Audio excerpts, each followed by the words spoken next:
这是安踏为欧文推出的第一代签名鞋开旺。在上市之前，它就因为这像极了童鞋的外观上了热搜。虽然听着非常离谱，但是这也从侧面说明了这一双鞋的火爆程度。上市之后，市场也确实证明了这一点。不管是货量较小的首发配色，以及 SV 配色，还是后续货量较大的球队主客场配色，全都一鞋难求。在二级市场上，或多或少都出现了溢价的情况。而在我拿到了这一双鞋，把它从鞋盒里面拿出来的时候，我这42.5码的球鞋啊，看着确实像极了一双童鞋。如果只看他们的进物图片，我估计起码得要44甚至是45以上，整双鞋的外观才会比较协调。但是上脚之后，并不会有特别不协调的感觉，这一点大家可以放心。近2年大家看到的球星签名鞋，可能是这样，也可能是这样，也可能是这样。即使强如詹姆斯，在他最近几代的签名鞋上面，也没有特别多的球星个人元素。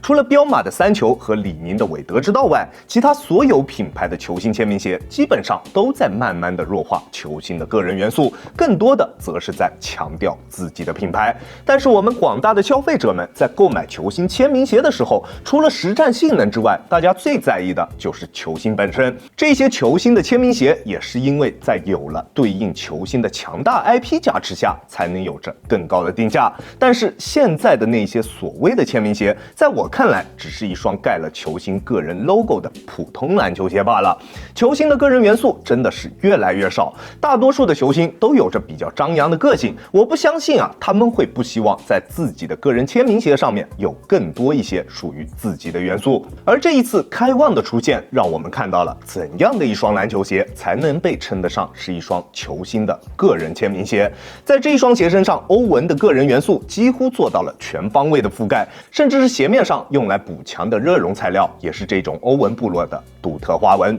细节真的非常多。如果要细说，估计光外观这一方面就得聊个15分钟，这你受得了吗 ？OK， 至于它的外观，我们就不过多再去进行赘述了。我们还是来聊一聊它在实战方面的表现究竟如何。在配置方面，虽然定价并不是特别高，只有899，但是用料非常扎实，全掌氮气碳纤维支撑片，由 TPU 丝编织而成的鞋面，并且在这上面还有着部落元素的编织以及热熔材料的补强。鞋身侧面的大面积 TPU 侧墙以及欧文个人比较偏爱的魔术贴也一个不落。扎实的用料导致了它没有一个出色的重量表现，单只42.5码的重量在410克左右，虽然穿在脚上的体感重量还算能够接受，不会显得特别笨重，但是在体力下降之后，我们还是会比较明显的感觉到脚底下的球鞋会有一些脱脚。打全场比较多，体力不是特别好的兄弟们，它可能会给你带来一定的负担。至于脚型适配，鞋楦的宽度适中，基本上大部分脚型的兄弟都可以选择这一个鞋款。我平时耐克穿42.5，李宁穿42，这一双鞋我选择42.5还是比较合适的，大家可以适当参考一下。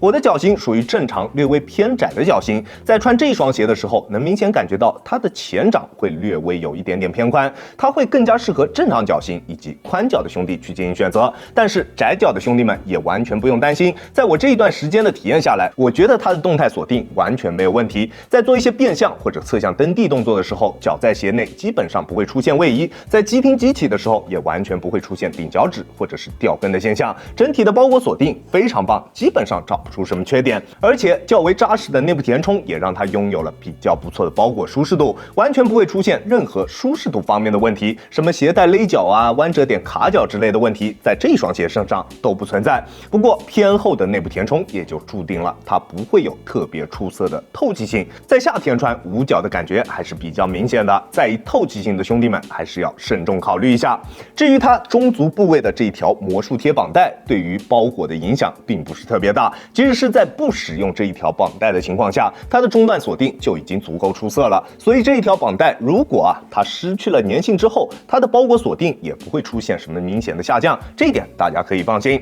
并且它的魔术贴和它的鞋带之间完全没有任何粘性，不会像之前耐克所推出的欧文签名鞋一样出现魔术贴把鞋带粘坏的情况。至于它的中底表现，只能算是中规中矩，更像是欧文在耐克后期推出的那几款签名鞋的感觉，更像是 Infinity 和欧文8的那种感觉。中底重心适中，并不算特别的贴地，弧形大底也没有特别的夸张，是更加强调脚感和稳定的调教。中底的氮气密度度并不算高，上脚后的感觉比较柔软，脚感非常不错，而且中底的龙骨落差控制的也比较合适，穿在脚上并不会有什么前低后高或者前高后低的感觉，四平八稳。虽然中底的调教会更加偏向于脚感的那个方向，但是前掌的反应性完全没有问题。前掌的中底材料几乎做了全方位的包围，并且在磨合一段时间之后，中底在前掌的发力点位置处也会有一定程度的下陷，在发力蹬地的时候，脚底下的感觉还是比较直接的，不会有明显的泄力感出现。